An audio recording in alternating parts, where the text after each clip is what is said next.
But more on the markets with our next guest. Our market master of the morning is Devina Mehra, founder, chairperson and managing director at First Global. Devina, great to see you in the new year. First of all, wishes and greetings for a very happy, healthy and, of course, wealthy and prosperous new year as well. So let's start right there. You know, the interesting factor is that as we were collecting a lot of the opinion as 2024 was rounding up, for the first time in many years, people were really tempering expectations. Even the poll that we did a street viewer street poll that said that, expect maybe just high single digit to low double digit returns in 2025. Do you share that sense of cautious optimism, if I could call it that? Hi, and wish you and your viewers also a very happy new year. May it be a blessed year for everyone. So coming to the 1 year expectations, I have never given a 1 year picture either in January or at Diwali time. And I recently wrote an article precisely on this, that what you should do with 1 year projections. First of all, you should see what people said a year ago, 2 years ago, 3 years ago, because Bloomberg actually did a study which went back 25 years and all the big names in the world. So all the Goldman Sachs and the Merrill Lynch's and HSBC or Deutsche Bank or Citicorp and all the people listen to very carefully that they have a hold on what's going to happen. And the projections were off on the average by 15% points. So if somebody said the market will be up 10%, it could be up 25 or it could be down 5.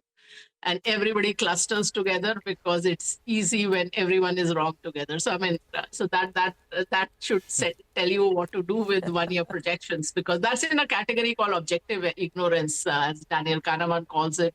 That is not just a thing you don't know, but you cannot know. But coming to expectations, yes, I think expectations in general have run far ahead of where they should be. I have people coming to me and saying, yes, I'm fine with a conservative portfolio. I'm fine with 30% return a year. So 30 is the new conservative, huh? That's the problem that we're dealing with. But Devina, hasn't a lot of that started, tempering? Because we have seen a time correction, maybe not a very savage price correction, but definitely a time correction. The market hasn't been galloping one way higher like it used to. I mean, we've been in this zone for now a little over 3 months. Yeah, I mean, as you should be. If you go back again 18 years, if you look every year, there have been only 3 or 4 years where we haven't had a double-digit correction. So in 2023 also, we did not have it. So you can say after 2 years, you saw just in the double-digit category. So it was not something which is unexpected if you are really an observer of the markets and really look at data. So we had been expecting this. Of course, we bought hedges in the middle, but the market continued to run up. So we were cautious in March. We were cautious in June before the election results, but we did not go into cash. We bought hedges. So this year we've spent some money on hedges, but that's like, we didn't get used in a sense, but that's like buying health insurance and not getting hospitalized. I don't think it was a waste, but this was not something we were not expecting. As far as the situation now is concerned, I think if you have made money in very frothy areas, time to move to a steadier, more conservative portfolio, because I don't still see a big risk in the mainstream larger stocks, which is not to say that the market can't go down another 5%. It may, but I'm saying I don't see a big risk of a crash, because that comes when you're way out on the return trend line and you are still not there, primarily because 2010 to 20 was a very bad decade for the market. You didn't even make anything more than fixed deposit returns for a whole decade. And that's why you had this bull run. I mean, from, I think, the COVID lows, the Nifty is up something like 220% and the 500 is up some 270%. So we've had a great run, but I don't think you are still in that territory where you will we're looking at a crash. The small cap, micro cap, that category is different, because again, people with a very who are very new to the market don't know that in every bull run, some of these stocks that run and then there is a correction or crash or whatever in the next uptrend, it's not the same stocks that go up in general. So, keep that in mind. So, as I said, if you made the profits, or even if you haven't, get out of the frothy areas and get into more conservative portfolio, steadier portfolio, and properly risk managed. Devina, in the past, you've highlighted how banks, despite being a consensus overweight, hasn't really given oversized returns to investors, they have largely underperformed. Now going into 2025, what's the call on the banking and financial sector? And pharma seems to be a big overweight for you. Yes, pharma has been an overweight since, I think, first or second quarter of 2023. And again, pharma had a poor run prior to that for many years, which created the room for this up move. And so we continue to be overweight pharma. Of course, in the next 10 days or so, we will be doing a quarterly rebalance. So, but we are still overweight pharma. We are overweight auto components and IT. These would be our overweights. Capital goods, industrial machinery, which we were overweight for 3 years, unlike most fund managers who discovered it in 2023. We were overweight from 21. Now we are underweight. So that is the picture as far as pharma is concerned. And what was your other question? Sorry, Banks. Said on Banks, I think, is what we. Yeah, And I banks. think Devina, if I remember correctly, you have been underweight banks, right? Yes, we have been almost always underweight banks since we started the PMS almost 5 years now. As someone was saying, you repeat this in every interview of yours, that I am a nervous investor in banks and lenders. And the primary reason is that that's a thing that's an area which always gives negative surprises. And if you look at from 2020, in the past 5 years, it has underperformed every single year except 2022. And 2022 was the only year where we were market weight to slightly overweight on banks. Otherwise, we are almost always underweight. And if it wasn't the biggest weight in the index, probably I would love not to look at it. But even last year, if you see, the Nifty is up more than 10%. Of course, the broader indices are up even more, and Bank Nifty is up 5 and odd.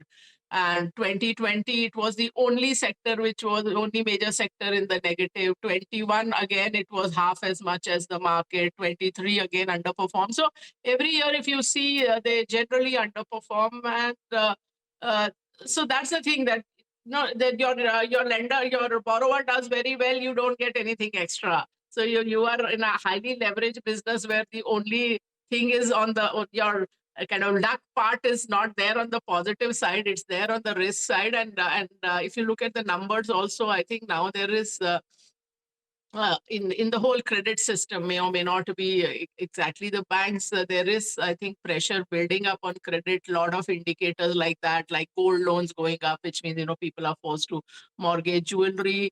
And then this is something I heard Mr. K.V. Kamath saying, and that was a light bulb moment for me, that if you look at the two sides, that if you look at all the losses that are made, let us say in the FNO market, which is, I think, something of the order of 1.5 lakh crores, and that's likely mostly funded through these unsecured credit.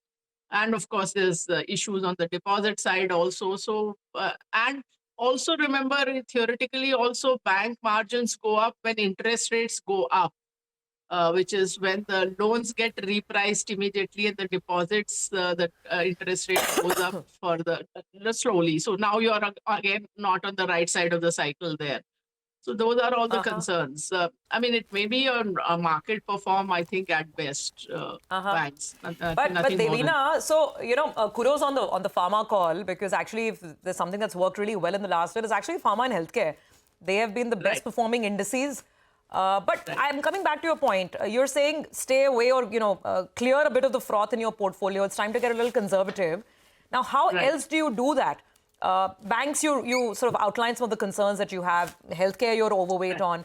But how else do you take that conservative stance? When FMCG, we've been discussing this whole problem of anemic growth, for instance. And wherever there is growth, one can argue valuations are maybe still elevated. I mean, whether you're looking at jewelry stocks, you're looking at a Trent, etc. So how else do you get conservative, and which is the frothy part of the market where narratives are still strong, but you still see some froth? I mean, whether it's EMS or renewables, EV, the narratives are going very strong.